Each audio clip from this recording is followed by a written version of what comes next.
Yeah. I'd like to call the May 8th Kankakee County Full Board meeting to order. Today's invocation is from Chris Tholen.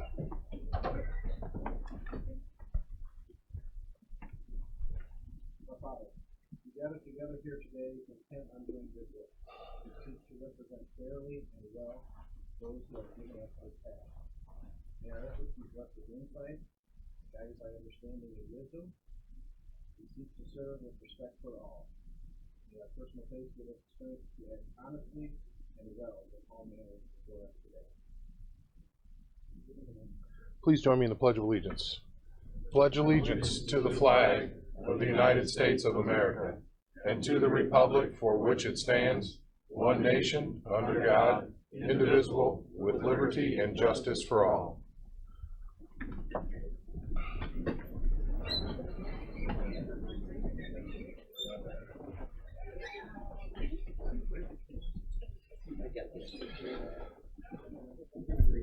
So before we do roll call, you just want to draw attention. Today is the first time we're using the live streaming for those in an emergency situation, board members who need to make a vote. We've been working on getting this together, and our guinea pig, if you will, is Tinker Parker. Can you hear us, Tinker? Okay, when I unmute her, we'll be able to hear her in just a second. So let me just make sure.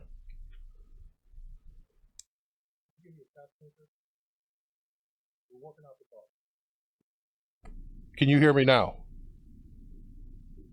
Okay. Jason. We can't hear you. See if I can squeeze on here real quick. Worked great yesterday.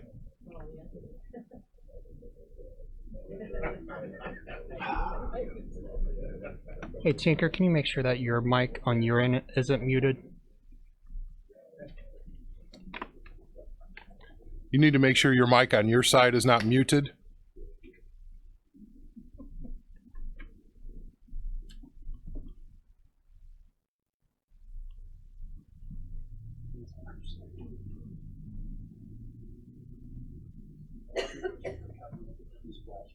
Okay.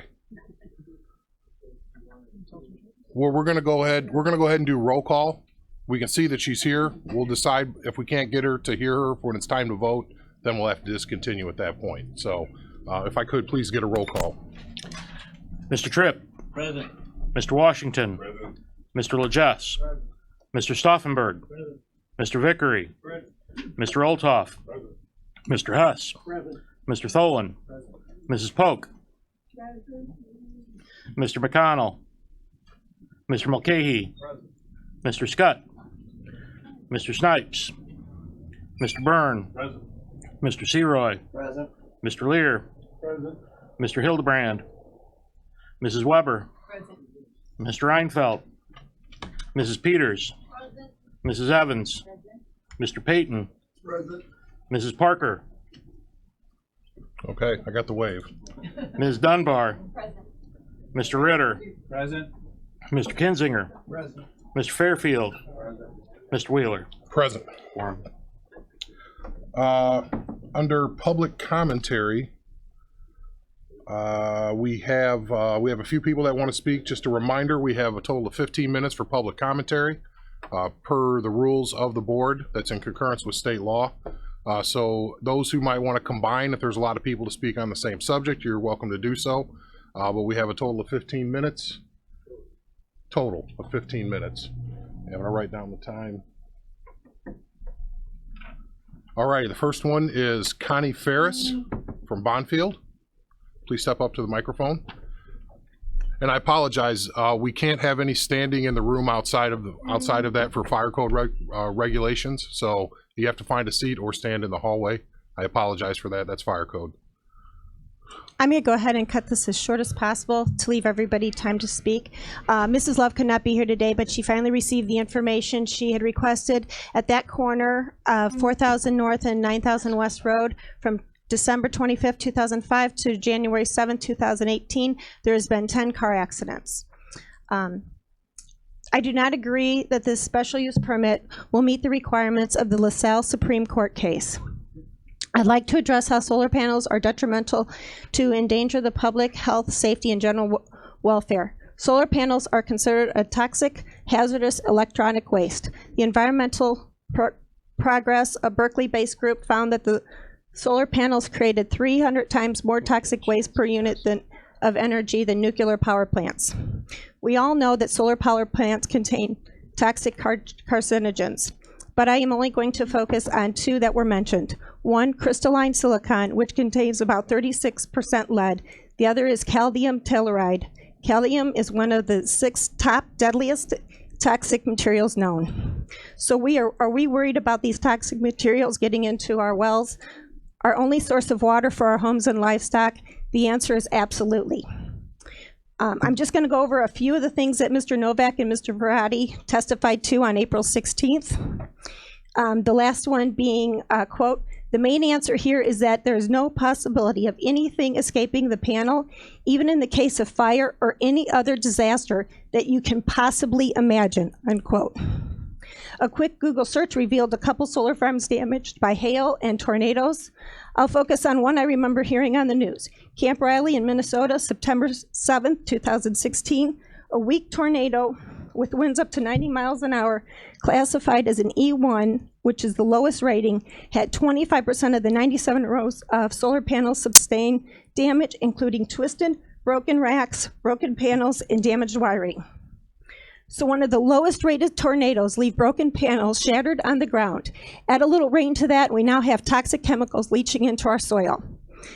I looked at how many tornadoes we've had in Kankakee County in the last 10 years. The answer is 46. Thank you. Next is Lynn. Looks like Kirkurek. I apologize. Can't read the last name. From Kankakee? Passed? Okay, sorry.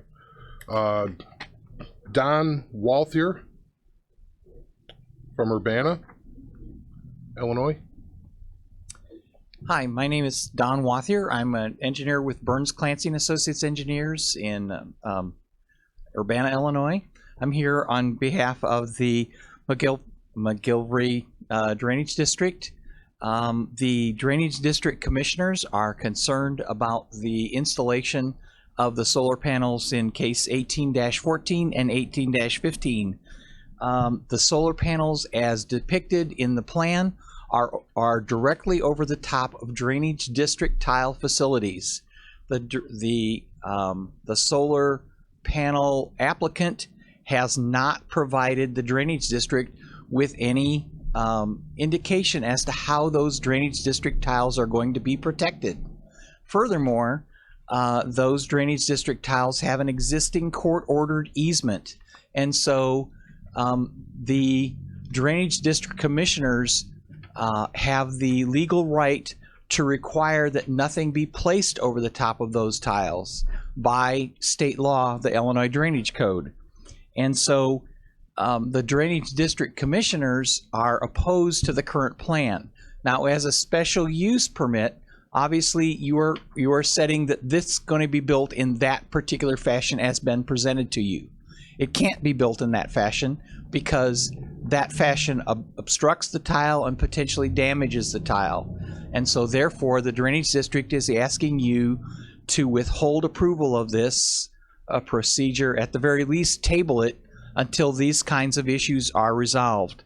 You know, the drainage district has an ultimate and total legal right to prevent the solar panels from being placed over the top of the tile, and if necessary they will go to the court and enforce that right, because they have a legal easement that prevents those being placed.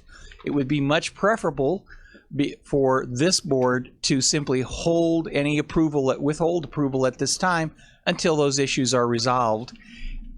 It would certainly be less cost and expense for the taxpayers and for the applicant to not have to go through a court process, but instead resolve those issues amicably before proceeding. And so at that time, once those issues are resolved, the drainage district would withdraw its objections in likelihood, so long as those problems have been solved. Thank you. Thank you. Moving on to Julie Elroy from St. Anne.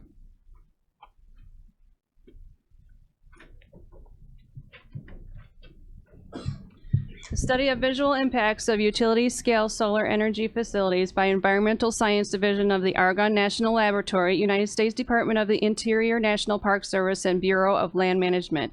This study was supported by the U.S. Department of Energy, must consider the visual impacts of development that takes place outside of the boundaries of agency-managed lands. Visual impacts of utility-scale solar energy facilities was not supported by any solar company. 7 sites were studied, focused on 2 parabolic troughs and 2 thin film PV sites. I will only discuss the PV sites. The PV sites laid out east to west facing south. Module surfaces were black. 2 studied, Silver State Solar Project and Copper Mountain. These were observed and photographed from 1/10 of a mile to 22 miles. 3,000 photos were taken during the project. PV facility sites were described as geometric shapes, shimmering and glimmering strongly because of the reflection and refraction of the sunlight. The inverters of the Copper Mountain facilities were distinguishable away from 8 miles away. At the Silver State North facility, it was difficult to view a few miles away because of visual impact mitigation strategy. In other words, it was concealed visually by blending the colors to the surrounding area. The major conclusion of the study, quote, "The major conclusion of this study is the visual experience of the parabolic trough of thin film facilities is very dynamic, primarily because of the large number of reflective surfaces these facilities employ," unquote. Quote, "Non-glare visual effects from the thin film PV facilities include pronounced changes in texture, color, and scintillations, glinting, and geometric patterns of star-like points reflecting lights associated with the collector arrays. These visual phenomena have major effects on the apparent contrast of the facility with its surroundings. Ancillary facilities and plumes can also contribute substantially to perceived contrast levels," unquote. Sun is not absorbed 100% by the solar panels. It reflects and refracts the rest of the glare. Glare can also come off the frames of the panels and the non-solar panel parts. Quote, "If the facilities observe and representatives examples of the visual characteristics of the 2 types of solar facilities, the rest of this study suggests that although both parabolic trough and the thin film PV facilities may be strong sources of visual contrast," unquote. Quote, "Ancillary facilities, particularly for the parabolic trough and the power tower facilities, may also be important sources of visual contrast from utility-scale solar facilities in both daytime and nighttime settings. Cleared soil and around the facilities may also contribute to visual contrast," unquote. Vote no for the Highland Solar PV Garden. 3. Thank you. Next is Thomas Elroy from St. Anne.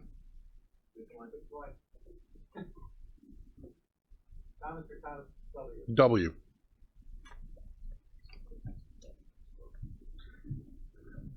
Hi. I'm going to cite a study that was done in June 23rd of 2017 is when it was published.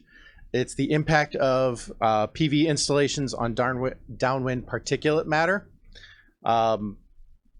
Particulate matter consists of dust, allergens, pollen, etc. Basically small things that are blown by the wind. They were measured by EPA standards for health using 2.5 and 10 micrometer sizes of the particulate, which is EPA standard. 4 sites were observed. This is the only study that's been done. 4 sites were observed over a period of 3 years. All 4 sites had wind shielding. So they had put up large fencing and the panels themselves helping to block wind. 3 of the 4 sites overlapped the particulate matter with the ambient air and produced non-statistical increases, but increases.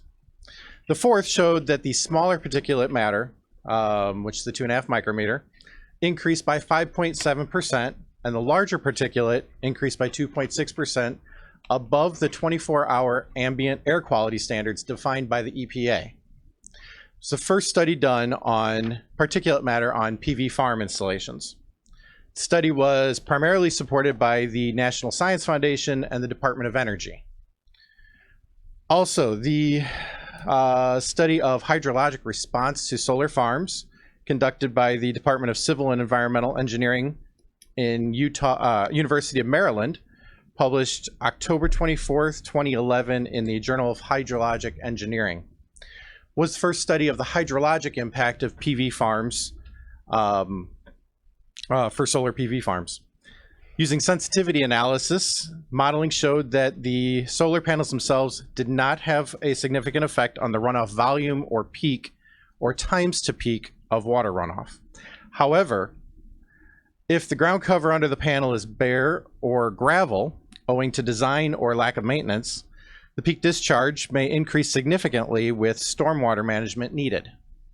In addition, they found the kinetic energy of the flow that drains from the panels was greater than the kinetic energy of the rain itself.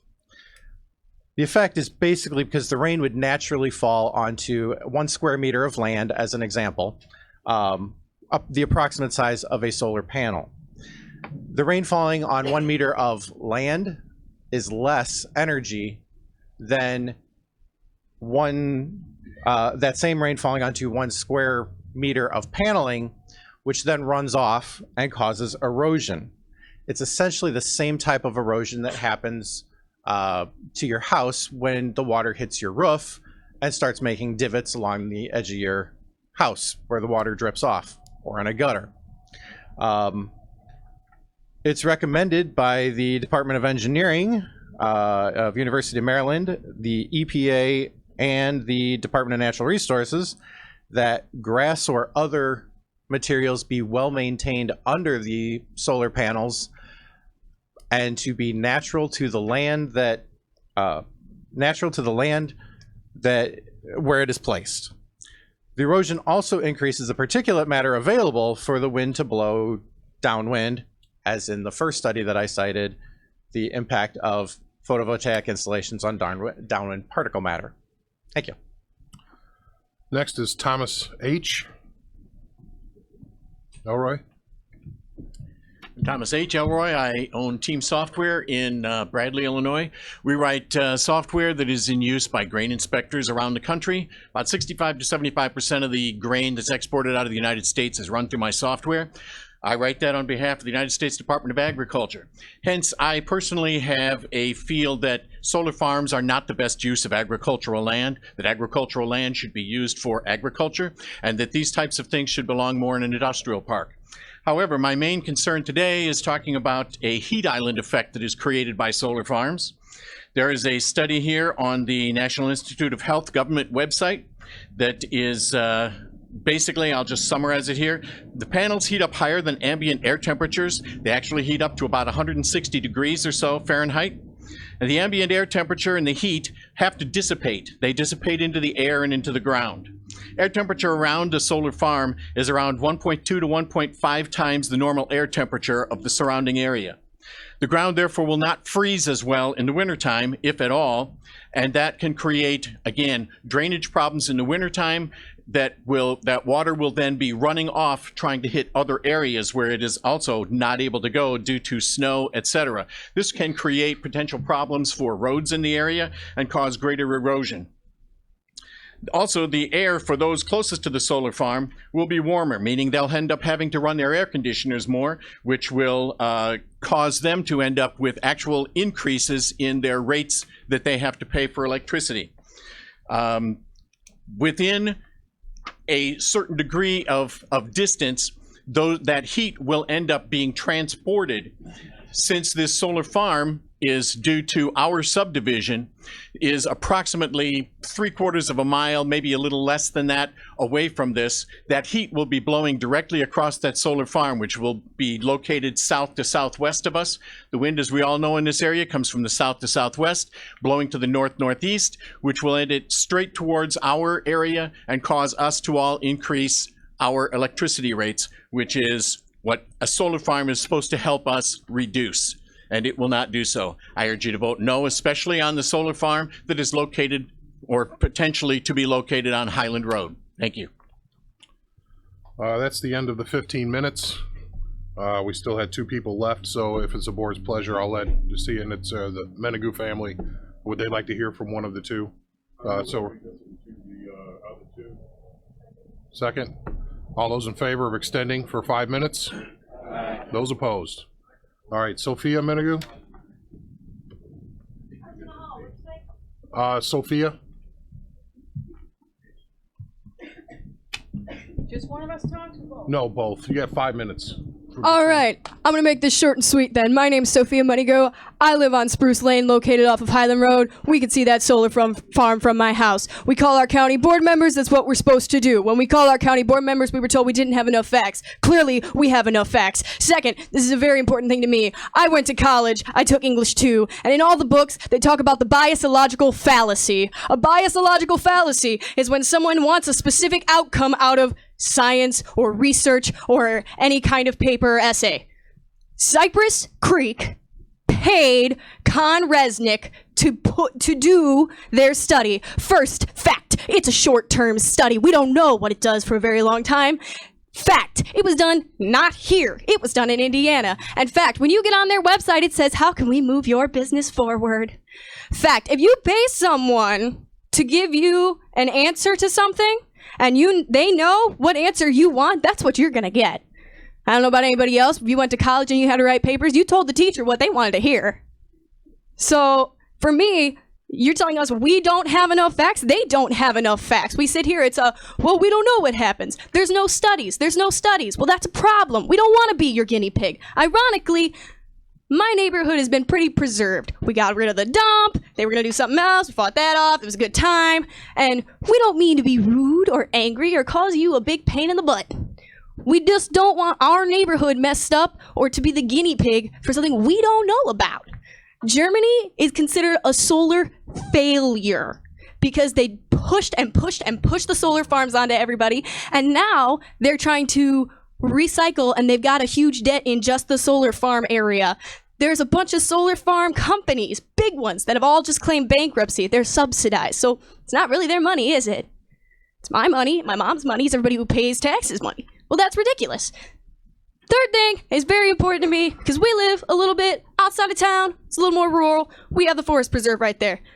We talked about putting a game fence on it. There's the ordinance got put on. That's great. Problem, we've heard what's in the panels, and everyone keeps going, well, they're not gonna crack.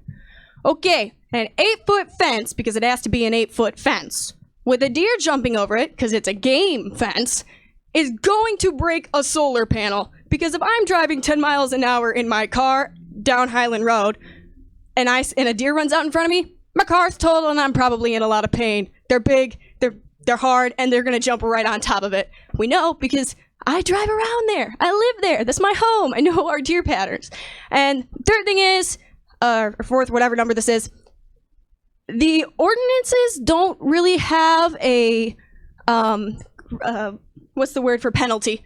Penalty for if you do not upkeep on the landscaping, because big problem for us is that it's real ugly looking. But it doesn't have a penalty on the landscaping, so this should, and this should be something that we should floor for today, so we can be like, no, you need to have it on that permit, that it has to be landscape. We know that the owner of the solar farm, who the man is putting it up right now, he's gonna sell it. He's told us, we're aware.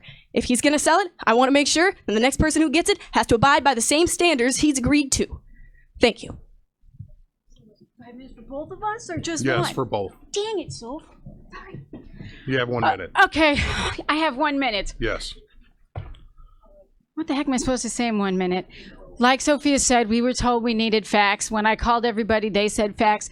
The residents have given you guys more facts than they did. When asked about lightning, on record, both guys said it was not an issue. Lightning is the #1 thing that destroys solar panels. They did not give you any research about that. And that property value report, like Sophia said, fact, that's a biased report and it needs to be thrown out. It is less than 1 year. Well, I think he said less than a year ago. So that report was put together. There is no guarantee that we will be able to sell our homes next to that solar industrial park. And the Cypress Creek guy said last time he had an issue with me calling it an industry. It has an 8-foot fence around it. They're producing energy and they're selling it on the commercial market. It is definitely an industry and they should not be allowed to have it. And there's this many people here and we have hundreds of signatures, but those people couldn't be here because they're at work so they can pay their taxes, so they can pay you. We have no other communications. Under presentations, recognition of Casey Wassman by the State's Attorney's Office. You want to come up? You use that microphone over there? All right.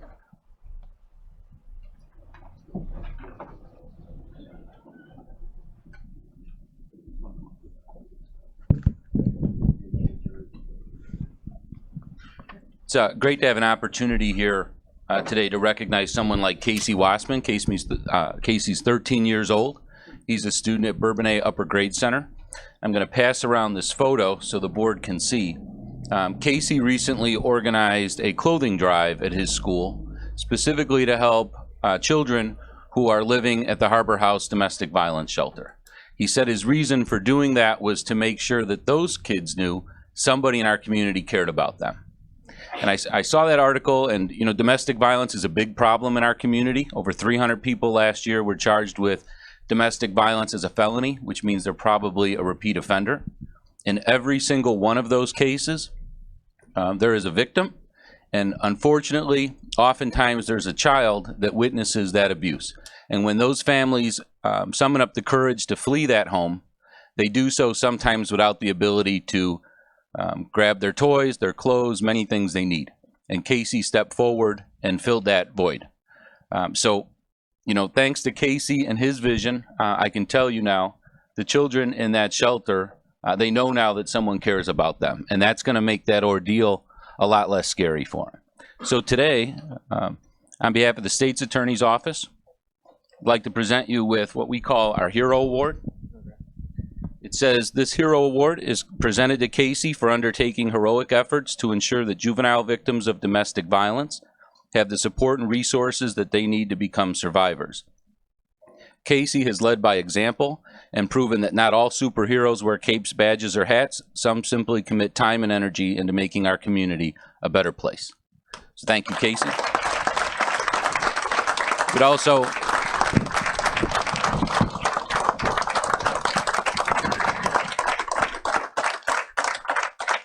we also have a few other items for you. I'd give you the folder, but budgets are kind of tight around the county right now. But thank you so much for your work in the community. We appreciate it.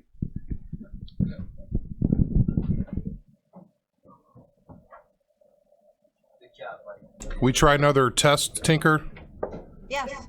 Ah, we can hear you. Hey, nice. I can hear you. All right, good deal. All right. So moving on through certificates of appreciation, Carrie Stewart, 10 years in the State's Attorney's Office, not here today. All right, minutes of the last meeting, April 10th, 2018, a motion to approve. Let me turn on roll call. Mr. Legesse, Mr. Washington, all those in favor? Aye. Those opposed? Claims Committee report, a motion to approve the claims. Mr. Tripp, second. Mr. Seroy, if we could read those into the record, please. Mr. Chairman and members of the County Board, your Committee on County Claims would beg leave to report they have examined the following claims presented and recommend payment. The clerk is hereby authorized and directed to issue orders to the several claimants payable out of the funds as follows. The Highway Fund, $252,645.88. All other funds, $118,042.46, for a total of the month of March 2018 of $370,688.34. Of the general fund, $1,022,243.10, and all other funds, $5,337,266.12, for a total of the month of March 2018 of $6,359,509.22. So we have a motion and a second. That'll be a roll call, please. Mr. Tripp. Aye. Mr. Washington. Aye. Mr. Legesse. Mr. Stauffenberg. Aye. Mr. Vickery. Aye. Mr. Olthoff. Aye. Mr. Hess. Aye. Mr. Tholen. Aye. Mrs. Polk. Aye. Mr. Mulcahy. Aye. Mr. Snipes. Aye. Mr. Byrne. Aye. Mr. Seroy. Aye. Mr. Lear, Aye. Mrs. Weber, Aye. Mrs. Peters, Mrs. Evans, Mr. Payton, Aye. Mrs. Parker, Aye. Ms. Dunbar, Aye. Mr. Ritter, Aye. Mr. Kinzinger, Mr. Fairfield, Mr. Wheeler. Aye. Motion carries. Under department reports, I need a motion to combine and accept the reports. Mr. Olthoff, second. Mr. Byrne, you can read those into the record, please. Sure. The County Collector's Monthly Report for March of 2018. Total cash and investments, $4,730,906.29. The County Treasurer's Report for March of 2018.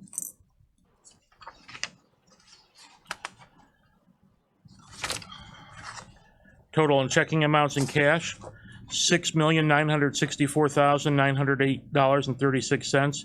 In the general fund, a deficit of $5,208,513.76. The Coroner's Monthly Report for February. Total calls 91, coroner's cases 8, autopsies 6, toxicology 6, outside autopsies 2, donations 1, x-rays 1, cremations 51, 0 incomplete. And for March of 2018, total calls 110, coroner's cases 12, autopsies 7, toxicology 7, outside autopsies 4, x-rays 4, cremations 50, and incomplete of 4. The Circuit Clerk Cash Book for February 2018, total disbursed of $433,490.21. The Circuit Clerk's Cash Book for the month ending March 2018, total disbursed $489,384.56. Recorder's Monthly Report for January 2018, disbursement fees paid to the County Treasurer, $118,508.81. The Recorder's Monthly Report for February 2018, disbursement fees paid to the County Treasurer, $83,795.42. Recorder's Monthly Report for March of 2018, $120,520. County Clerk's Report for January 2018, total of $30,627.65. County Clerk's Report for February 2018, total of $29,847.67. County Clerk's Report for March of 2018, total of $58,453.12. Animal Control Report for January 2018, total in fees, $29,419.75.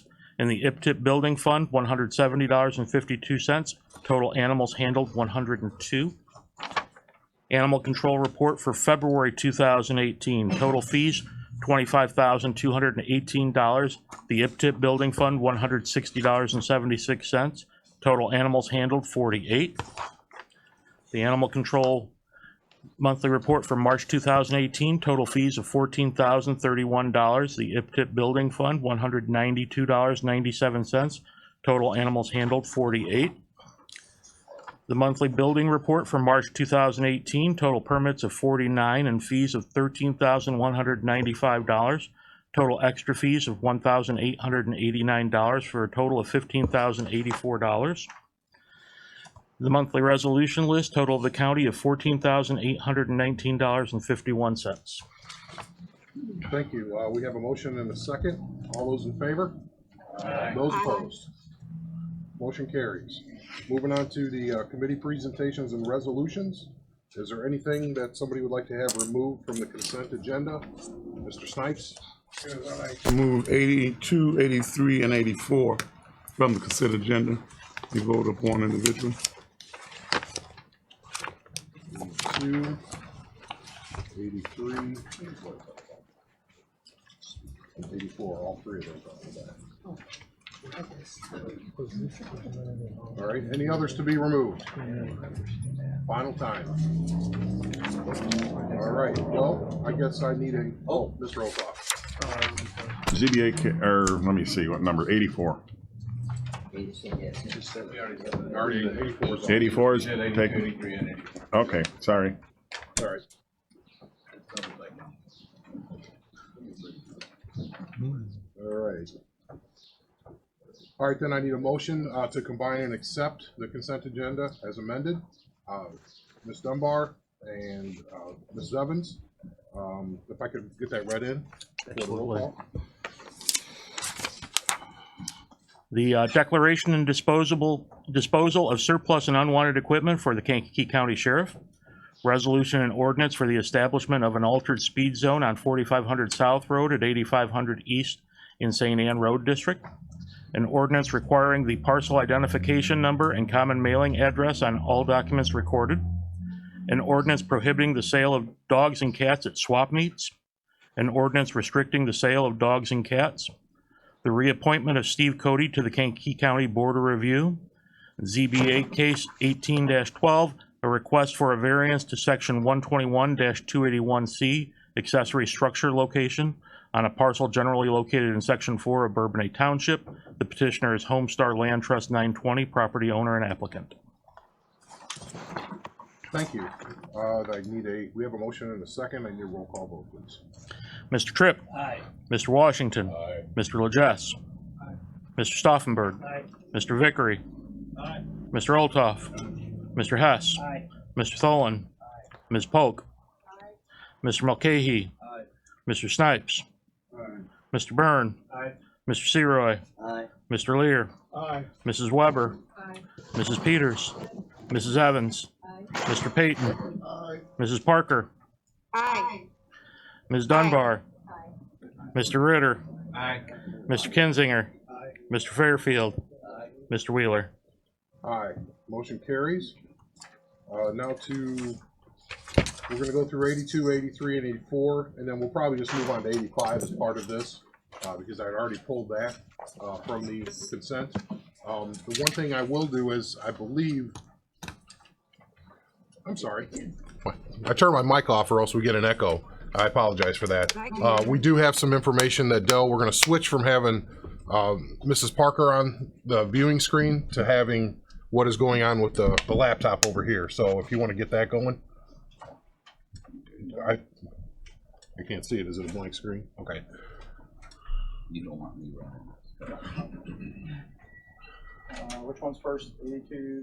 Yeah, the first one is 82. 18-13. Yeah, 1813.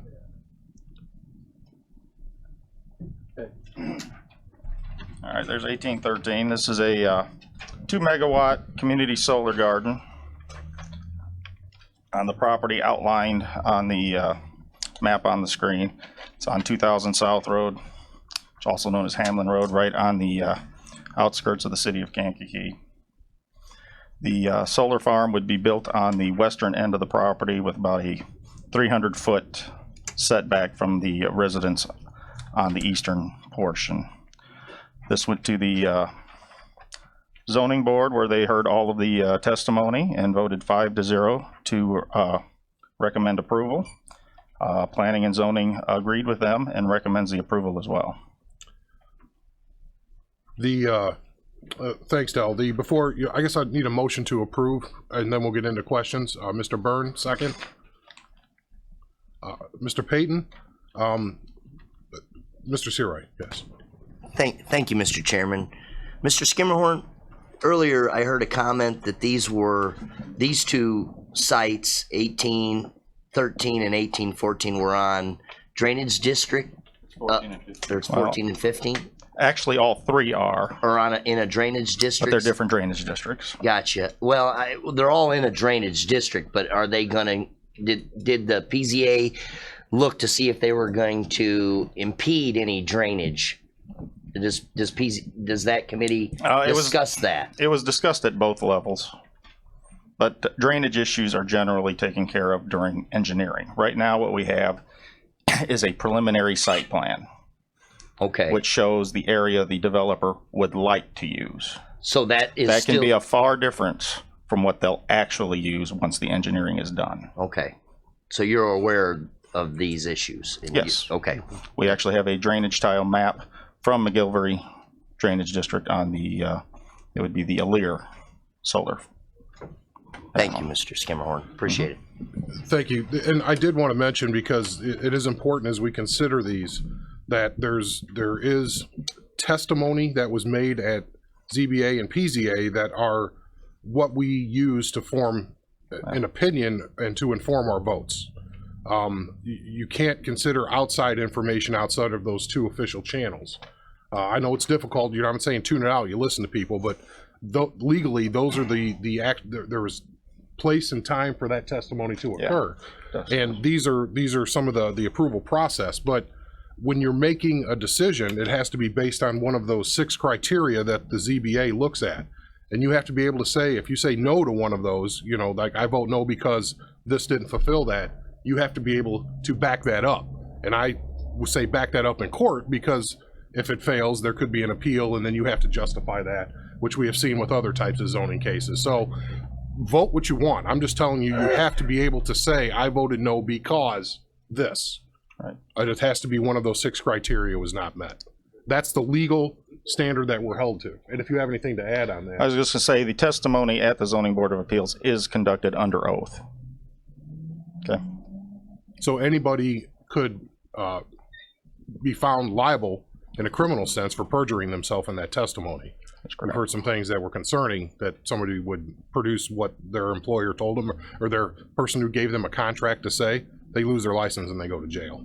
So, and the other thing I wrote down when this was all going on was the approval is withheld until the time of the permitting.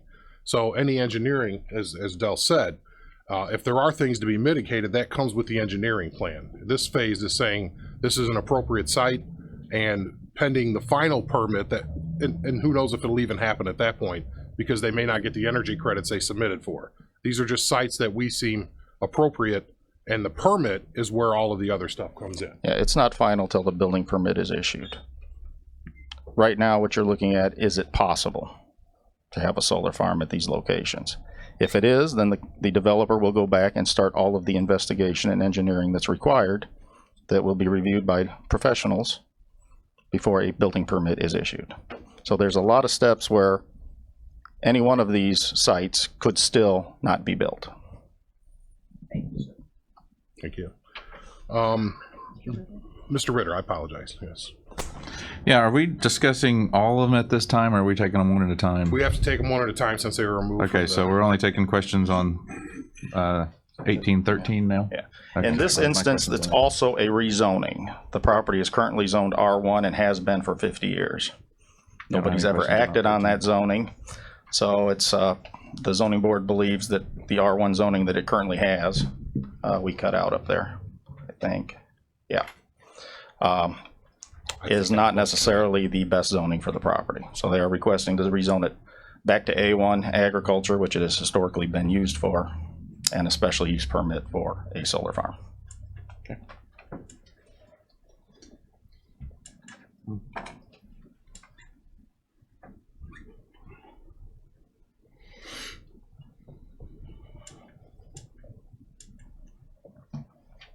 Technology is great when it works. Saves paper. We lost the feed from the laptop. Jason, do you have a second? Yep. This is kind of important.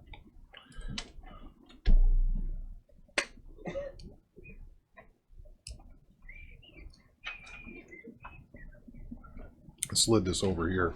Maybe the paper hit something. I don't know.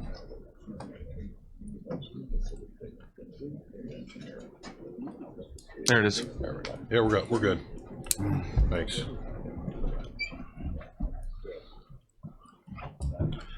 All right, we're back. All right, where are you at? Well, that's what I've got. Is I'll entertain Any more questions. on this particular site, Mr. Stauffenberg? And you are 9, I believe. 12. Well. Thank you, Chairman. My issue is we're being hit with a lot of information that we weren't privy to, and like you said, we can't hardly digest that if it hasn't even been through the PCA or the appeals process at all. But it was very good information you just gave me that this can be somewhat cumbersome through the engineering process and all that, because there's a lot of issues on this, and we're being hit with how many we got on the docket here coming up? 10 or 15 of these. Let's see, we have 9 Kankakee approved. County? Yeah, we probably got another, including today's slate, 20. Roughly. Roughly 20. About Yeah. 25, So, 27 total. it's just a lot for us to take in and to make an educated decision on until we have all the facts. Well, much of this was discussed at the Zoning Board of Appeals level, which is in your packets. Yeah, sure. Just my comment. Well, if we go back, I heard not you, yes, I agree, not you. But if you go back to the roll, Zoning Board of Appeals is your board to hear all of that evidence and make a recommendation to you. They make that recommendation to the Planning and Zoning Committee that reviews their recommendation and the testimony. And if they agree with it, they send it on to the county board. And the county board considers that recommendation itself. Any follow-up, Mr. Sophenberg, to that? Well, I'm just concerned that even that committee hasn't heard all the facts that were presented to us today. I'm wondering, have they heard all those facts too? Because it seems like there's a lot of new stuff coming out all the time. Did they hear those reports? No. Were those items and subjects discussed? Yes. First, Mr. Mulcahy. Thank you, Mr. Wheeler. Just for clarification, when we have to vote on the criteria for the solar farms, we're referring to the comprehensive plan. Is that correct, Albert? I didn't hear the first part of your question. When we vote on the solar farm, the zoning, the comprehensive plan are the questions that we must ask ourselves to whether they fulfilled one way or the other? That plays into it mostly with the rezoning rather than the special use permit. The special use permit is not a change in zoning. Right. It's permission to have a use. Are there the underlying zoning stays the same. Okay. Is there a set of criteria or questions that we must ask ourselves? You're talking about the LaSalle factors or the findings of fact? It's section 1703F4 of the county's zoning ordinances. Okay. Yes. Yeah, and that was the six that we are in every the six finding. Okay. Every single finding has those six addressed, and if somebody votes no on one of those six, they have to state why. They don't have to. They should. They should. And that's on both, that's on the ZBA level. Okay. It might be a good idea if you could rapidly go through those six, Andy. Sure. That's why I can. brought them here. Thank you. I actually have them on the screen. We can do that if you'd like. Yeah, the findings of fact are the questions that the zoning board asks themselves. And that's what they're looking for answers to. So let's make sure I'm on the right one because they are different. 1813. There's actually two sets of findings of fact here. One for the rezoning and one for the special use permit. Number one finding is the proposed rezoning is consistent with the purpose and intent of the zoning ordinance. The board finds that the site of Gar Solar is zoned residential but has never been used for residential purposes and has remained a primary agriculture character. To amend the property to an A1 designation would be consistent with the purpose and intent of the zoning ordinance, as it would allow for a solar farm to be built, which would maintain the health, general welfare, and morals of the surrounding community, and would allow the land to remain in the same character as the land has been for decades for the life of the solar farm. So that's what they found. That was their answer to that question. And these should be in your packets too. There is a finding of fact report in your packet for each one of these. Finding number 2, that the proposed rezoning is consistent with the goals, objectives, and policies of the county comprehensive plan. They also found that to be true. I don't know that I can read that from here. The board finds that the rezoning parcel 161707300009 to A1 as the first step to obtaining a special use permit for a solar farm is consistent with the goals, objectives, and policies of the comprehensive plan. As described in the 2030 Kankakee County Comprehensive Plan, Kankakee County has a significant inventory of undeveloped residential zone land. It is very doubtful, even under the most aggressive development scenarios, that residential growth would absorb even half of the available inventory by 2030. So, I don't know, did you want me to read all of these? No, I just thought it'd be helpful for the board members and also the audience to know the criteria that we base our voting on. What the criteria what the question is, is, what the finding is. They've got that in their packet. All right, because we'll be here for quite a while if I do. Just what they Finding of consider. fact number 3, and this is for rezoning. Explain how and if all required utilities, drainage, access to the public right-of-ways, recreational facilities, educational facilities, and public safety facilities have been or will be provided and possess adequate capacity or manpower. In case of a solar farm, they don't use utilities, they don't use recreational facilities, they deliver no children to the school district, and they have a very minimal need for public safety. Occasional vandalism and such. Finding 4, that the proposed rezoning is compatible with the existing use of property and the zoning classification of property within the general area. On this one, they also found that that was true. Finding 5, that the permitted uses in the zoning classification being requested will not substantially increase the level of congestion on public right-of-ways.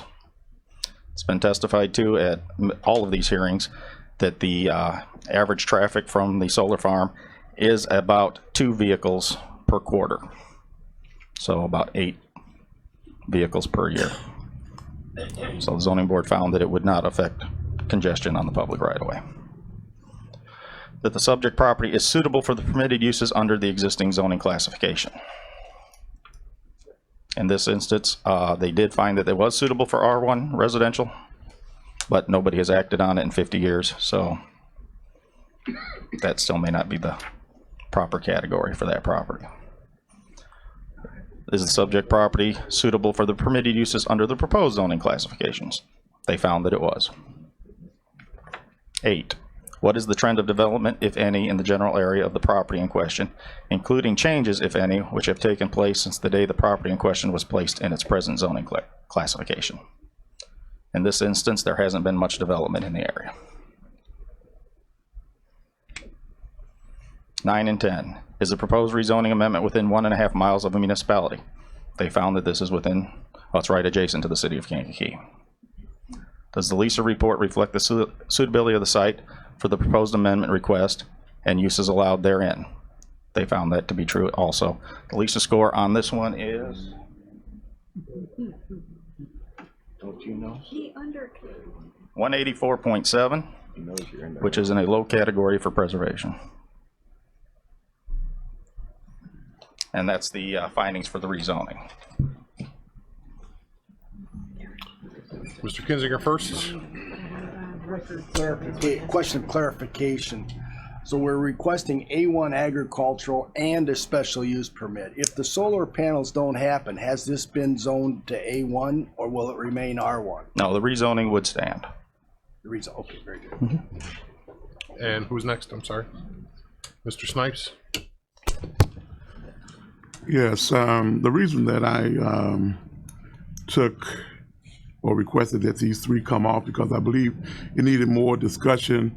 Mr. Buckles, who lives out there on Highland Road, who was my history teacher in Moments, called me. I have received numerous letters, and I believe if I had to go to court, that I would probably stand my grounds on Article 1 and 2 of the Illinois Constitution, which is incorporated with the United States Constitution, that the people have the right to be secured and enjoy the quality of life to which they are accustomed.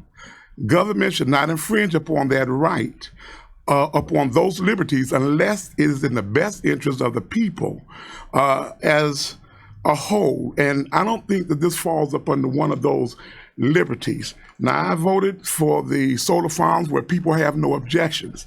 But if they have an objection, then government for the people, by the people, will be my motto, and that is upon which I stand on all 3 of these that I asked to be taken off.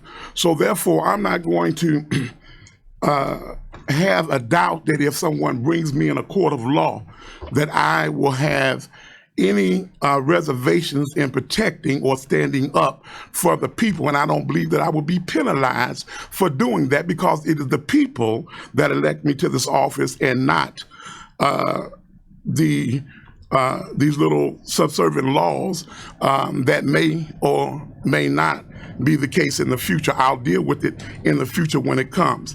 But if the people have some objections, then unless it is without objection or it's got down from 20 to 1, where the people say, I can buy this because this is where I pay taxes, this is where I live, I will not feel comfortable as a government official to throw anything down their throat or even take a second glance at putting it where folks don't want it. Since we have all this other undeveloped land, let them utilize those areas. Not against solar energy. I think it's a great thing. They're moving in that area. But I am against when it is placed in people's backyard and people, we're going to say you're going to accept this whether you like it or not.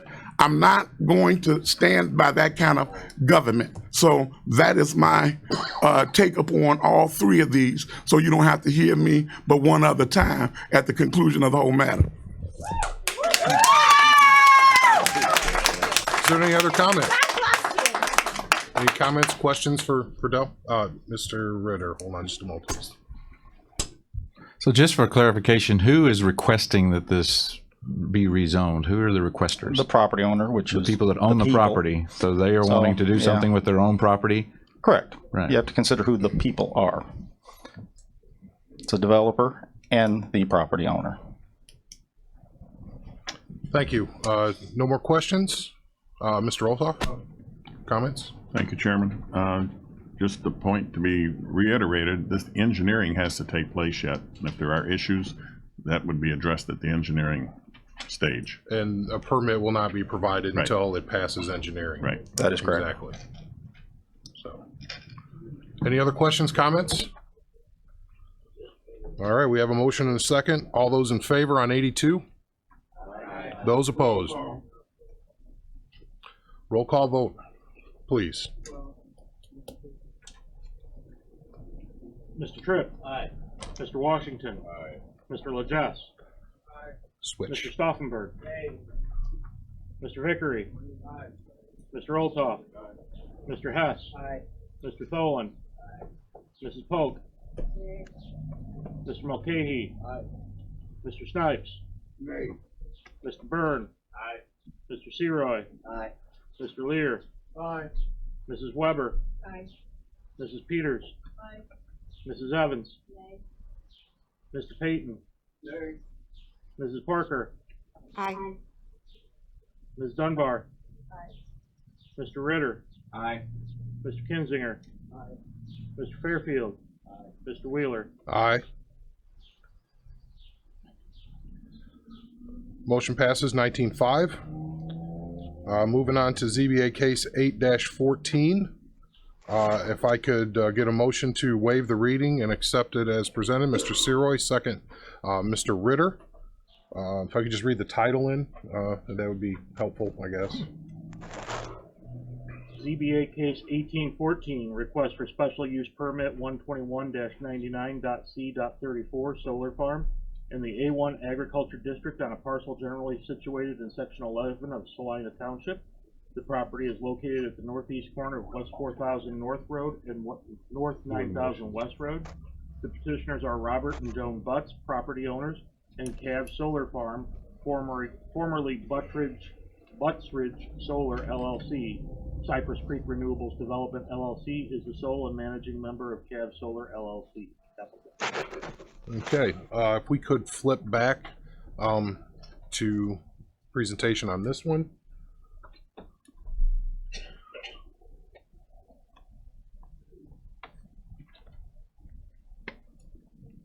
Or not. Alrighty. Okay. Joe, do you have anything on this? Well, this is also a 2 megawatt community solar garden.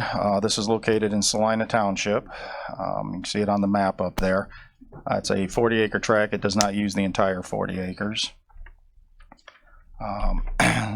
Zoning board did hear all the testimony on this as well and voted 5-0 to recommend approval, and planning and zoning committee agreed with them. Mr. Ritter, you have questions there? Yeah, I just have a question about this letter here and the issue with the drainage district. I want to respect, their letter. And is this something that's come up since the zoning board committee met? Is this I have not read that letter or received that letter, so I can't really speak to that. We heard but- from a professional engineer that they have apparently engaged, and so I guess they mentioned some legal action or legal rights that they had. I wondered if the state's attorney could comment on that for us. The drainage district is a federal entity. What action they can or may take is going to be up to them. I mean, I don't know that, the board should certainly consider that they could do something, but anyone can. A resident can. Anyone in the community could go to court and try to get an injunction to stop what the board is doing. And that's really on anything you ever vote on that's before the board. So if that drainage district believes that they have a duty to their residents to step forward and oppose it, well, that's on them. I can't speak to what they may or may not do. The drainage district commissioners were at the hearing and did speak on the issues and actually provided us with some drain tile maps that we forwarded to the developer so they could consider that. But the zoning committee did not consider these letters, right? They didn't have them to us. I haven't seen it, so. It was dated May 3rd, so I think would that's get- after the committee did. I would It have to was say just no. handed out today. Yeah, that's what I thought. Yeah. So regarding. No, not that I'm aware It of. is ex parte communication, so you couldn't consider that as evidence anyway. But I think if it would just be my personal view that a lot of the issues that were brought up in the comment would be something that is addressed at the engineering level, as we talked about. If it's not properly engineered, it won't be permitted. And so we're kind of mixing the two stages of this together. So The drainage study has not been conducted yet. If there is an easement there, they'll have to avoid it. You can see the waterway, so. And this is not the one with the easement on it, it's the next one that I know of. Mr. Kinzinger? Mr. Chairman, as a developer, I'm well aware of these types of problems. And those issues are resolved when I'm well aware of these types of issues, and those issues are resolved once the developer, the landowner, and anybody who has rights to that land meet. It usually doesn't take a court case to resolve. Thank you. Mr. Snipes? Just a question, for my clarification, this goes through the planning and zoning, comes to the county board. They can either go injunction or judicial review. Could they not? They could. Any other questions about 83? Ms. Weber? Thank you. I just wanted to confirm that the zoning board approved it and the PZA approved this proposal That is correct. because it met all the criteria that they were to judge. Yes, it met those findings of fact. And I appreciated it being on the internet where I could see the whole committee meeting. I appreciated watching that. Thank you. Any more questions, comments? Alrighty, all those in favor? Aye. Those opposed? Mr. Snipes has asked for a roll call. Mr. Tripp. Aye. Mr. Washington. Mr. Legess. Mr. Stauffenberg. Mr. Vickery. Mr. Olthoff. Mr. Hess. Mr. Tholen. Mrs. Polk. Mr. Mulcahy. Mr. Snipes. Mr. Byrne. Mr. Seroy. Mr. Lear. Mrs. Weber. Mrs. Peters. Mrs. Evans. Mr. Payton. Mrs. Parker. Aye. Ms. Dunbar. Mr. Ritter. Mr. Kinzinger. Mr. Fairfield. Mr. Wheeler. Aye. Motion carries. Moving on to ZBA 1615, a motion to waive the reading and adopt as presented. Mr. Olthoff, second. Mr. Mulcahy, that's 84.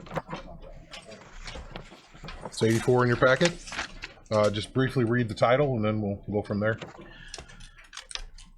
ZBA case 1815, special use permit, section 121-99.c.34, solar farm in the A1 Agriculture District, section 14, Salina Township, Alier Solar Farm. Alrighty. It's actually Alier, and it's 1815 is the case number. This one is almost directly across the street from the previous one. If you look at the map up there, the previous one is in the upper left corner. This is on the south side of the road, just down from it. You can actually see on the aerial where the drain tiles go. Do you see the light colored area at the south of the parcel? There are drain tiles in that area based on the maps the drainage district has supplied us. This one also was heard by the Zoning Board of Appeals and was voted 5-0 to approve, and Planning and Zoning agreed with them. All right. Any questions about this property?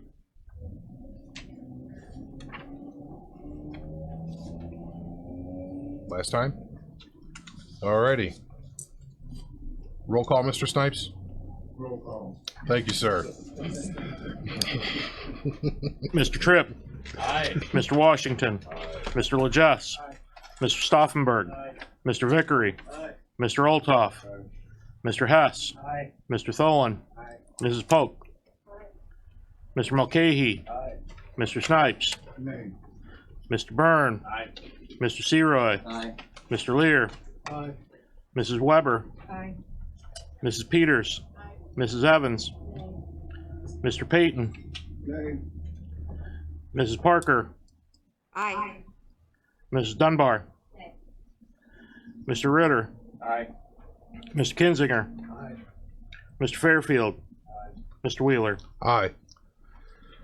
Motion carries. Moving on to ZBA case 18-01. If we could read that. Actually, motion to approve. Mr. Olthoff, second. Mr. Byrne. Get that read into the record, just the title. ZBA case 18-01, special use permit, section 121-99.c.34, solar farm in the A1 Agriculture District, section 08, Aroma Township, Highland Sun Solar Farm. Alrighty. Any questions, comments from the board on this one? Mr. Snipes. I stand, my prior comment still stands. Again, Highland Road, we've heard a lot of objections. Just because individuals meet standards, if we're just saying we're here voting on the standards and to prove it, the standards are the standards or whatever. When people have objections to those standards and it's going to somehow diminish their quality of life from what they are accustomed to. I think that we owe due diligence to the people. If that's the case, I've seen some things that have met the standards that this board voted against. Namely, when someone said that they didn't want something built because someone built their house on another property because it blocked their sunlight, even though it was a half a mile down the road. But this board voted for it. So as a result, when we consider the people, and that's what we are here for, or whatever, yes, it might meet standards. But if the people are saying, and we don't have answers to how this is going to look in the whole 9 yards, but then when it happens, we say, oops, that my bad. That's just not good government. I would rather spend the time to have this thoroughly investigated and thoroughly researched than to come up in a few meetings and then approve something. Not just, again, the board can do as it wish. And the reason I asked for the roll call is because if they call me in the court, I can bag me.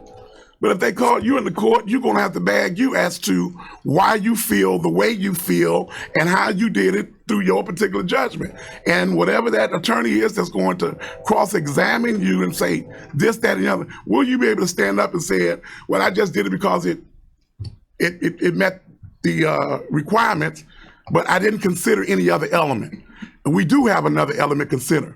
And that is the Constitution of the state of Illinois, that the people have the right to enjoy. And that's the constitutional right that I will stand on, whether this board stands on it or not. Mr. Olthoff. Mr. Skimmerhorn, isn't that been removed to the right 300 feet? That is correct. In fact, right there. Through negotiations with the neighbors, is my understanding, the developer has chosen to move the site 300 feet farther back. They have changed the chain link fence to a game fence.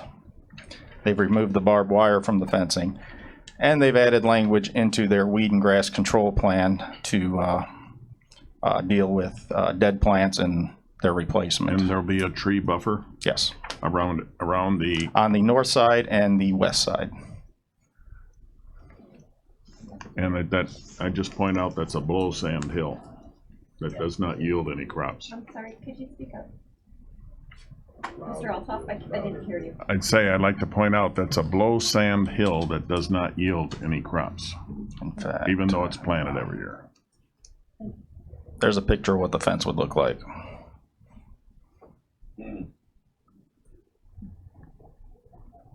Alrighty, Mr. Kinzinger? I appreciate the comments of Mr. Snipes. However, I'm also a property owner who has been on both sides of these issues.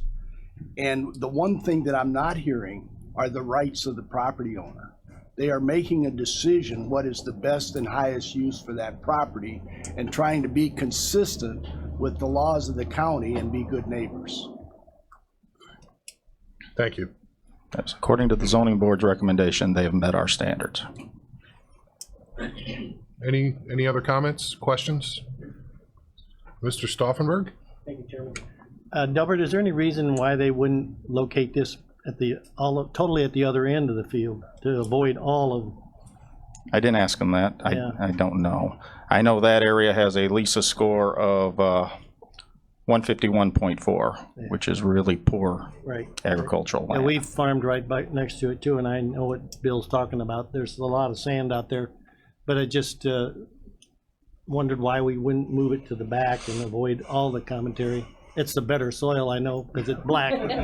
I'm sure there's a lot of reasons. It's a greater distance from the power lines. Yeah, That's one that would come to mind. Part of the problem I've seen, we have land also, and they get these letters, is a lot of these landowners, and I believe this is one of them, is an absentee landowner.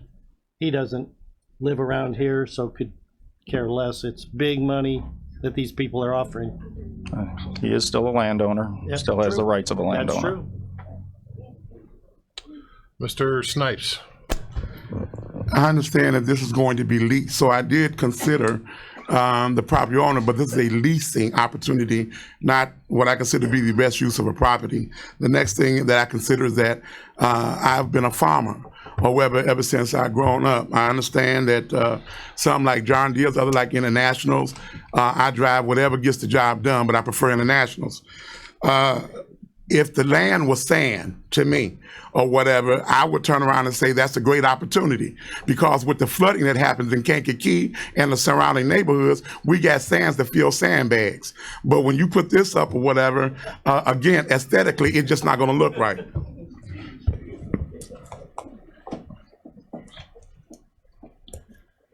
Any other comments, questions? Mr. Seroy?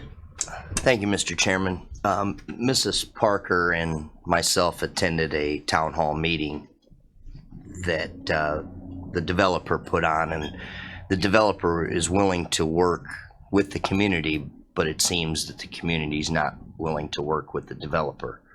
So I'm not going to support this particular permit. Thank you. Ms. Parker, do you have anything to add? If you do, I'll switch you over. I think she'd like to Just comment. a moment, please. Yeah, we'll switch you over.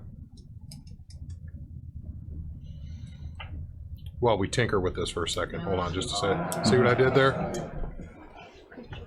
Sorry. Just had to make you smile. Go ahead. I think we can hear you.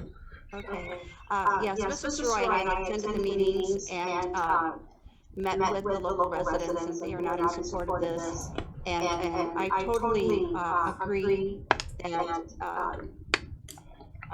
I'm probably, like Mr. Snipes, I'll probably be with you in court, Mr. Snipes, but I have to stand by the residents on this one. Okay. Any other questions, comments?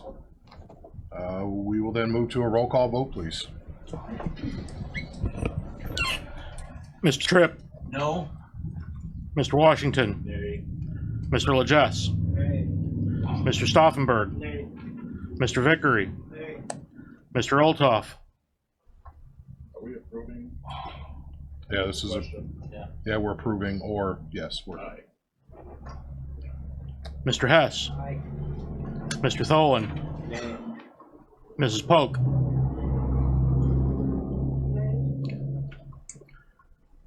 Mr. Mulcahy? Mr. Snipes? Nay. Mr. Byrne? Aye. Mr. Seroy? Nay. Mr. Lear? Aye. Mrs. Weber? Nay. Mrs. Peters? Nay. Mrs. Evans? Nay. Mr. Payton? Nay. Mrs. Parker? Nay. Ms. Dunbar? Nay. Mr. Ritter? Nay. Mr. Kinzinger? Aye. Mr. Fairfield? Aye. Mr. Wheeler? Aye. Motion fails. Motion fails, and what's the count?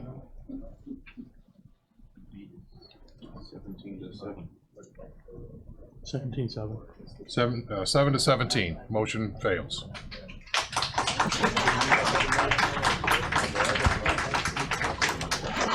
All righty, I'm going to leave you on, Ms. Parker, because we're going to move on to community services. In the letter to support or non-support of animal initiatives in Springfield, I need first, it's in your packet what those initiatives are. A motion to approve is in order at this time. Mr. Vickery, second. Mr. Washington. If we could, we're not going to read the whole thing. Oh, he doesn't have it. So it's in the packet, but basically, and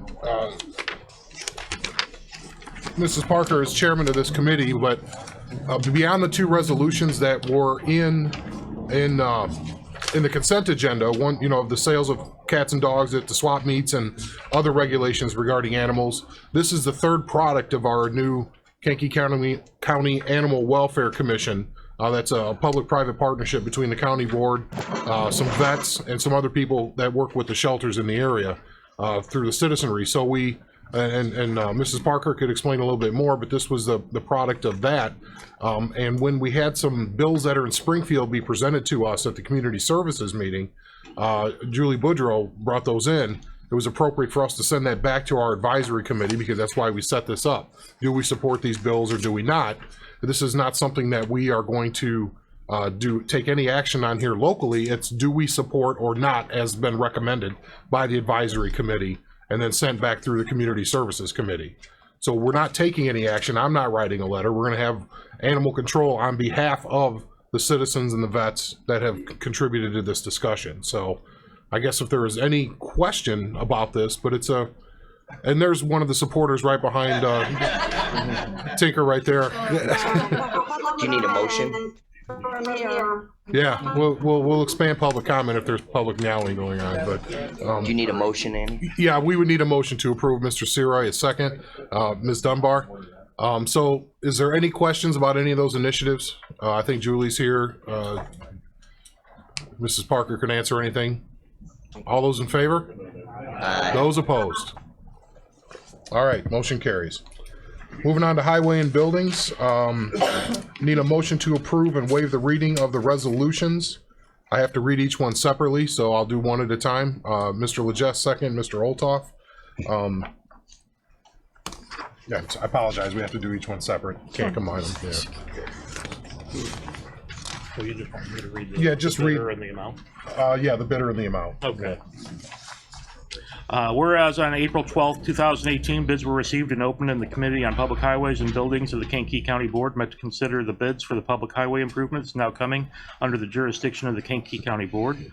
Whereas the said committee determined that the following qualified bidders submitted the low bids as listed below for the work herein and did award the bid subject to the confirmation of the county board.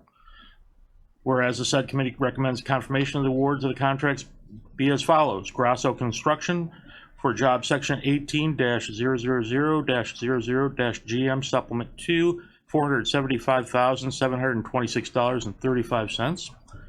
To Hammond Wagner Excavating, section 18-000-GM 00-01 GM non-MFT in the amount of $107,039.87. Grosso Construction, Section 18-00000-02 GM non-MFT, $146,337.85. Gray's Material Service for Section 18-01000-00 GM, $35,224. Kankakee Valley Construction, Section 18-01000-00 GM, Supplement 1, $25,528. Grosso Construction, Section 18-04000-00 GM, Supplement 1, $16,174.35. Grosso Construction, Section 18-07000-00 GM, $146,066.31. Grosso Construction, Section 18-08000-00 GM, $60,528.92. Grosso Construction, Section 18-13000-00 GM, $35,422.10. Grosso Construction, Section 18-16000-00 GM, $83,513.78. Thank you. We have a motion and a second. That's a roll call vote, please. Mr. Tripp. Aye. Mr. Washington. Aye. Mr. LaJess. Aye. Mr. Stauffenberg. Aye. Mr. Vickery. Aye. Mr. Olthoff. Mr. Hess. Aye. Mr. Tholen. Mrs. Polk. Mr. Mulcahy. Mr. Snipes. Aye. Mr. Byrne. Aye. Mr. Seroy. Aye. Mr. Lear. Aye. Mrs. Weber. Aye. Mrs. Peters. Mrs. Evans. Mr. Payton. Aye. Mrs. Parker. Aye. Ms. Dunbar. Mr. Ritter. Aye. Mr. Kinzinger. Aye. Mr. Fairfield. Aye. Mr. Wheeler. Aye. Motion carries. Moving on to 87. Just read the title into the, I need a motion to waive the reading, read title only. Mr. Vickery, second. Mrs. Polk. You just read the title and we'll go from there. Resolution authorizing the emergency repair of obstruction number 046-3352 in Yellowhead Road District on 10,500 North Road at 16,900 East. Bridge repair, yeah. And any questions about this one? Roll call vote, please.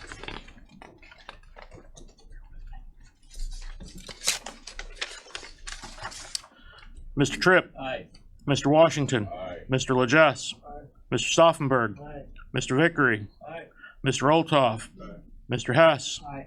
Mr. Tholen. Mrs. Polk. Mr. Mulcahy. Aye. Mr. Snipes. Aye. Mr. Byrne. Aye. Mr. Seroy. Aye. Mr. Lear. Aye. Mrs. Weber. Aye. Mrs. Peters. Mrs. Evans. Mr. Payton. Aye. Ms. Parker. Aye. Ms. Dunbar. Mr. Ritter. Aye. Mr. Kinzinger. Mr. Fairfield. Mr. Wheeler. Aye. Motion carries. Moving on to 86, a motion to, or 88. I tell you what, I need some glasses. Things are going sideways. Motion to waive the reading and approve. Ms. Dunbar, second. Mr. Seroy, just the title only, please. Awarding the bid to the lowest responsible bidder, Langlois Roofing Incorporated, to replace the roof at both the Kankakee County Administration Building and Courthouse. Any question about this? Mr. Seroy. Thank you, Mr. Chairman. What part of the roof at the courthouse is it? The whole flat part at the courthouse? The flat part by around the dome, I believe. Yeah. It's Okay. basically, it's almost like a trampoline. Yeah, putting a rubber roof on it. Yeah. Okay. Yeah. And we had that big leak. That's what this is all fixing permanently. Is there any warranty for this work? You know, I know we talked about it. I thought it was like a 20-year roof. Do you remember what that conversation was? Mr. McConnell's not here, so Yeah. but there is a warranty on the Okay. roof. Yeah. Some Brian, what was the warranty on the roof at the courthouse and over here? I have to. I know there is one though. It wasn't just There like, was a warranty on it. yeah, I want to say 10 years, but I have to look. it was standard. All right. Is that, I don't think The it, membrane's 20. The membrane's 20. right. Only leaks when it rains. Yeah, that's that's what I remember. Okay. Right. Thank you. There is one. Yeah. And I believe, like he said, it was the membrane was 20, and the workmanship and all that kind of stuff was the 10-year. Yeah, the underlayment. Okay. Very good. Oh, I'm sorry, Ms. Dunbar. Thank you, Mr. Chairman. I just had a question. It said 3 bids were received, but there's no dollar amount for Coleman Roofing. Is there? Oh, yeah, It says that there were 3 responses, but there's no dollar amount under Coleman. no, yeah, they said they were going to bid, but they did not. So there were actually only 2 There responses? was only 2, yeah. Okay. Okay. Yeah, the committee votes on low bidder each time. but No yeah, problem. yeah. Just. All right, we have a motion and a second. Any other questions? Roll call, please. Mr. Tripp? Aye. Mr. Washington? Aye. Mr. Lejas? Aye. Mr. Stauffenberg? Aye. Mr. Vickery? Aye. Mr. Olthoff? Aye. Mr. Hess? Aye. Mr. Tholen? Aye. Mrs. Pope? Aye. Mr. Mulcahy? Aye. Mr. Snipes? Aye. Mr. Byrne? Aye. Mr. Seroy? Aye. Mr. Lear? Aye. Mrs. Weber? Aye. Mrs. Peters? Aye. Mrs. Evans? Mr. Payton? Aye. Mrs. Parker? Aye. Ms. Dunbar? Aye. Mr. Ritter? Aye.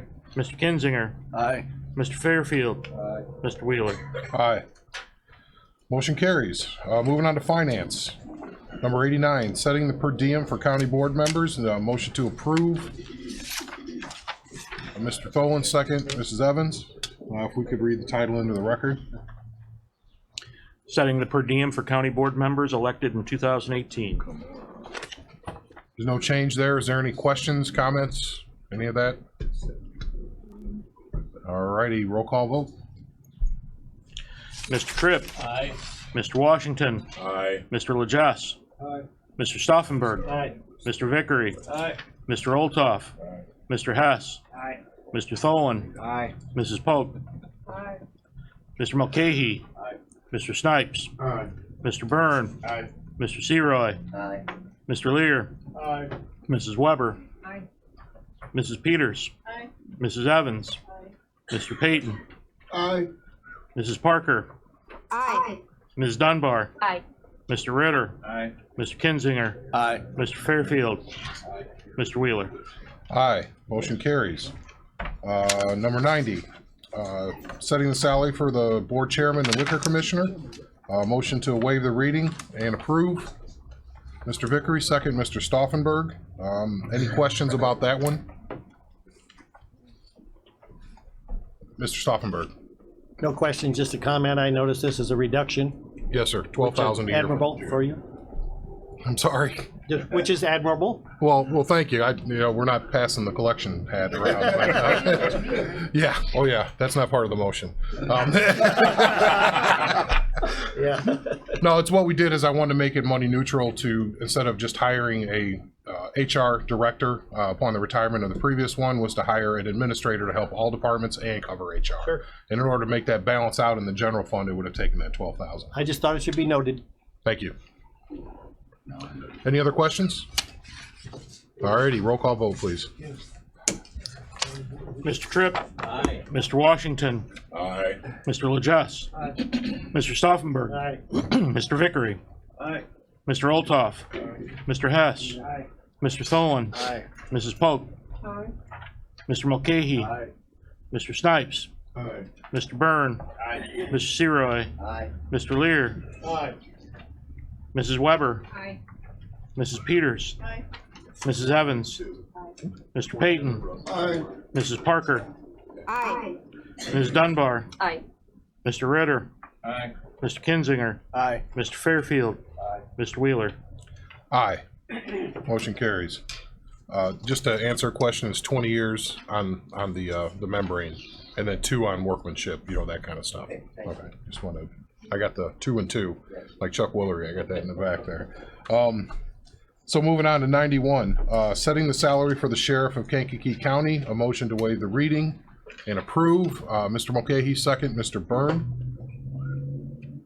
Just basically read it. That's about, I think I already did it. Setting the salary for Sheriff of Kankakee County. Man, a few words. Thank you.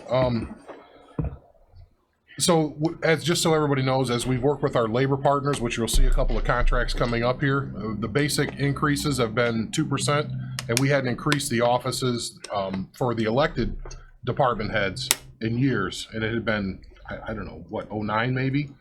Maybe 12 they might have gotten the last increase, so we did 2% just like were the arrangements that we're making with our labor partners. So that's what the thinking was on all of this when we put it through this time. So any questions about any of that? All right, we have a motion and a second. All right, roll call, please. Mr. Tripp. Aye. Mr. Washington. Aye. Mr. Legess. Aye. Mr. Stauffenberg. Aye. Mr. Vickery. Aye. Mr. Olthoff. Mr. Hess. Aye. Mr. Tholen. Aye. Mrs. Pope. Aye. Mr. Mulcahy. Aye. Mr. Snipes. Aye. Mr. Byrne. Aye. Mr. Seroy. Aye. Mr. Lear. Aye. Mrs. Weber. Aye. Mrs. Peters. Aye. Mrs. Evans. Aye. Mr. Payton. Aye. Mrs. Parker. Aye. Ms. Dunbar. Aye. Mr. Ritter. Aye. Mr. Kinzinger. Aye. Mr. Fairfield. Aye. Mr. Wheeler. Aye. Motion carries. Setting the salary for the county clerk and treasurer. Motion to waive the reading and approve. Mr. Seroy, second. Mr. Fairfield. Just read the title. Setting the salary for the Kankakee County Clerk and Treasurer. Wow, she's not going here. All righty. Same thing, 2% on that side of things as well. No more questions? Roll call vote, please. Mr. Tripp. Aye. Mr. Washington. Aye. Mr. Legess. Aye. Mr. Stauffenberg. Aye. Mr. Vickery. Aye. Mr. Olthoff. Aye. Mr. Hess. Aye. Mr. Tholen. Aye. Mrs. Polk. Aye. Mr. Mulcahy. Aye. Mr. Snipes. Aye. Mr. Byrne. Aye. Mr. Seroy. Aye. Mr. Lear. Aye. Mrs. Weber. Mrs. Peters. Mr. Payton. Aye. Mrs. Parker. Aye. Ms. Dunbar. She left as well, I think. Okay. She left. Mr. Ritter. Aye. Mr. Kinzinger. Aye. Mr. Fairfield. Mr. Wheeler. Aye. Motion carries. Mr. Chairman, Yes, sir.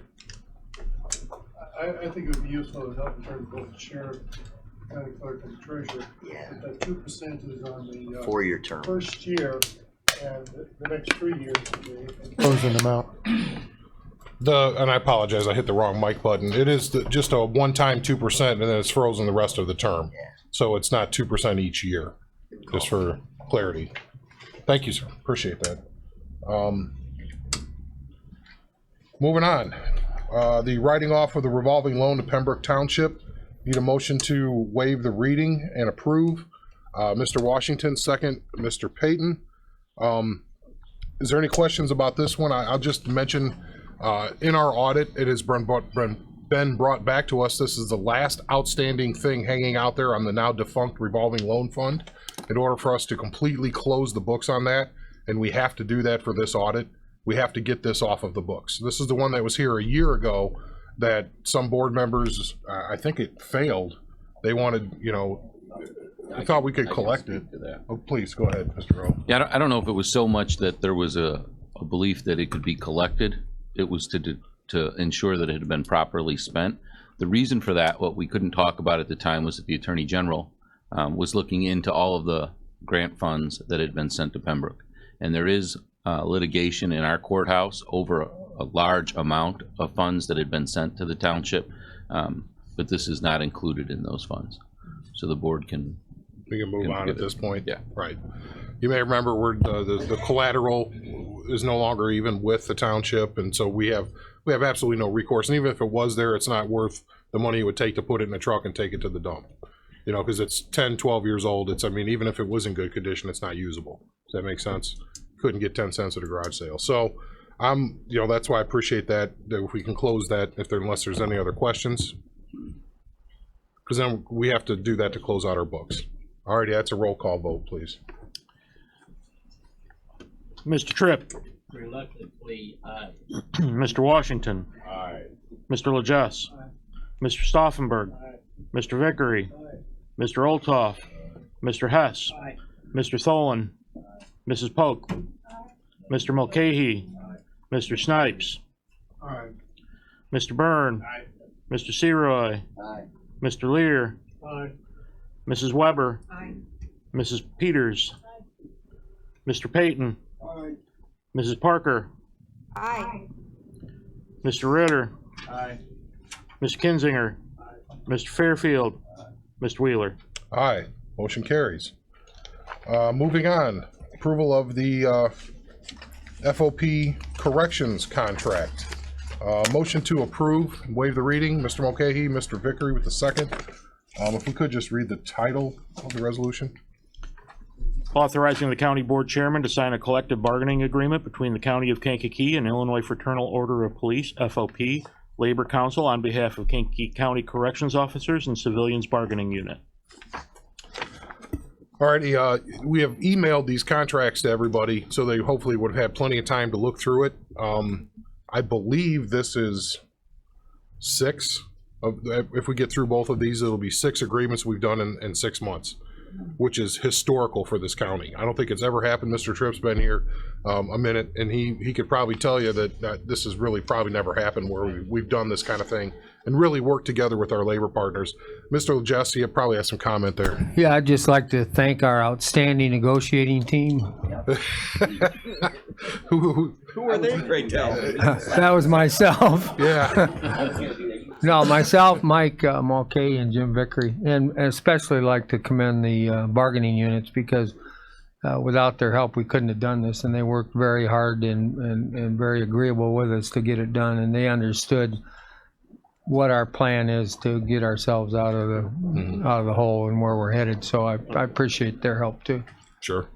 Did you? Anyone else have anything, Mr. Vickery? Thank you, Mr. Chairman. I think the length of the contract is a very important thing. We're able to get some time to work through our budget issues without renewing our contracts. Thank you. That was an important part of this is that I think our labor partners in the bargaining sessions, they understood that we not only had a plan through the first year, we'd actually stuck to it, and that there was a way for us to get out of the deficit that we were in, which was about $4.5 million when we started this back in December of 2016. So at this next finance committee meeting, we're going to have a really long discussion about where we're at, and hopefully there'll be good things happening at that point. There's some foreshadowing there, but as far as this agreement, really this would have been done at the same time, and we talked about it when we did the last 5 contracts at once.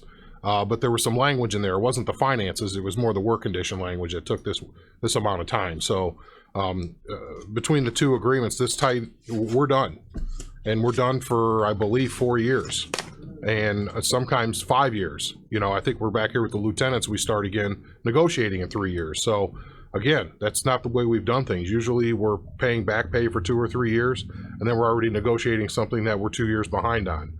That's not happening this time. So everybody has predictability while we get out of this. So any other questions about the contract? Mr. Snipes. As a former president 3 times and then also a current labor individual, it's always nice to hear where administration and labor can come to some amicable agreement or whatever, and bring a smile to not only the taxpayers, but to the people that are here, and also to the labor as well. So kudos to all of you all that made this agreement happen. Thank you. Any other questions, comments? Roll call vote.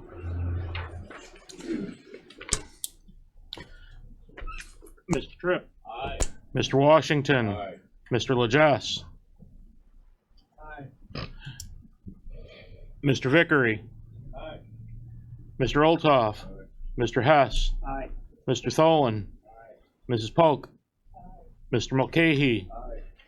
Mr. Snipes. Aye. Mr. Byrne. Aye. Mr. Seroy. Aye. Mr. Lear. Aye. Mrs. Weber. Aye. Mrs. Peters. Aye. Mrs. Evan, I'm sorry. Mr. Payton. Aye. Mrs. Parker. Aye. Mr. Ritter. Aye. Mr. Kinzinger. Aye. Mr. Fairfield. Mr. Wheeler.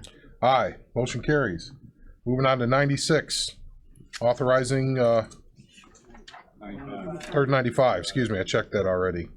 Yeah, we don't want to do the Teamsters. We don't want to wait that for a while, no. If we could, a motion to approve the Teamsters contract. Mr. Snipes, second. Mr. Ritter? What? What about it? It's not. So we have a motion and a second. Any other questions about that agreement? It's very similar in nature to all of the others. Alrighty, roll call vote, please. Oh, we didn't read the title. I apologize. Authorizing the chairman of the Kankakee County Board to sign a collective bargaining agreement between Kankakee County and the Teamsters Union, Local 705.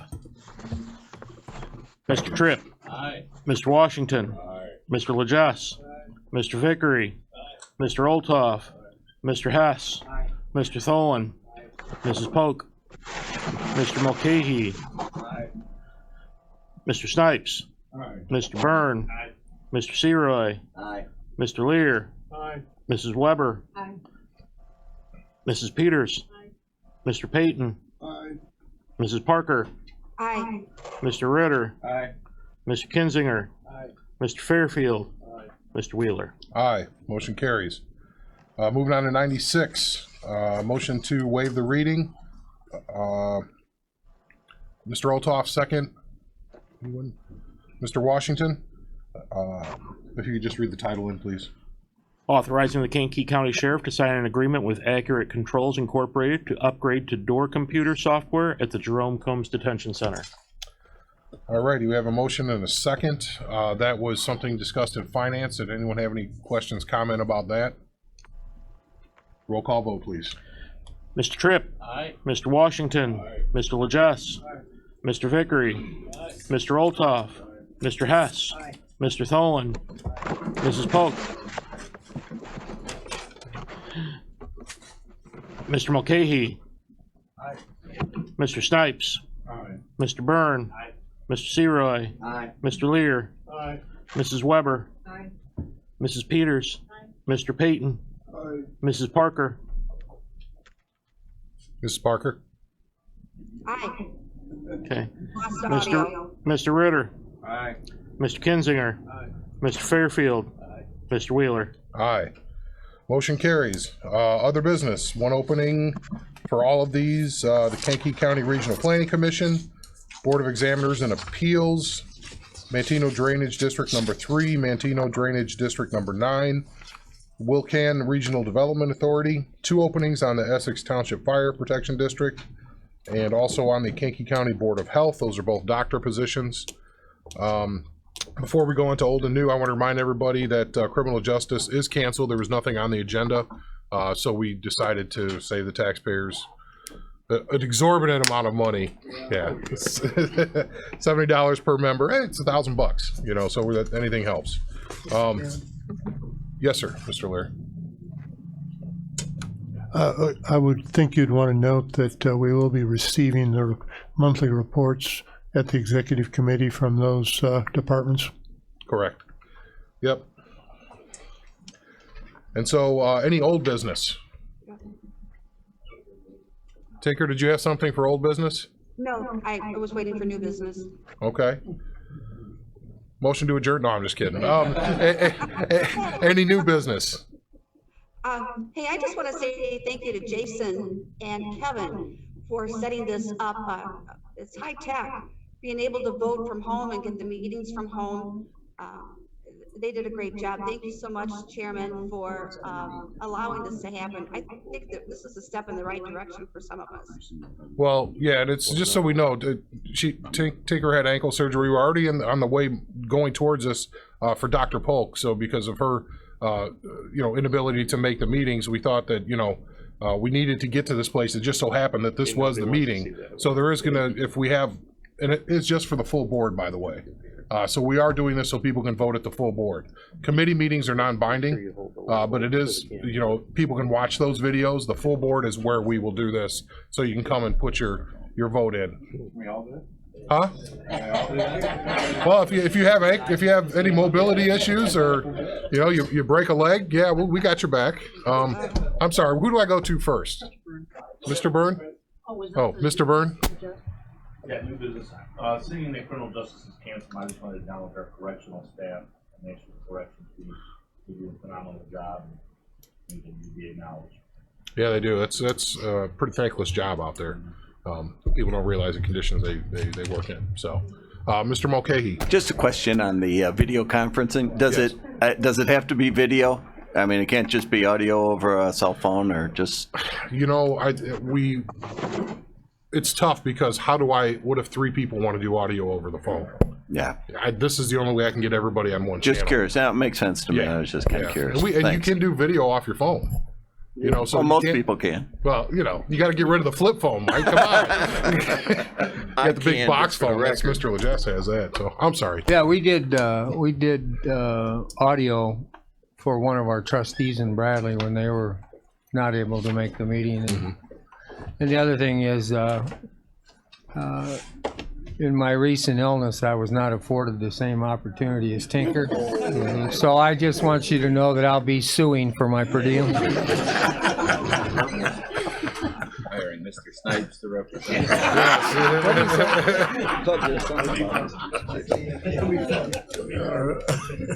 All right. Can I make a motion to adjourn? You can. Just don't forget, if you'd like to come upstairs and have some light refreshments, meet Anita Speckman, our new county administrator. Come on up. That's department heads, everybody that wants to join us here on the board. So his motion is. Do we have a second to adjourn?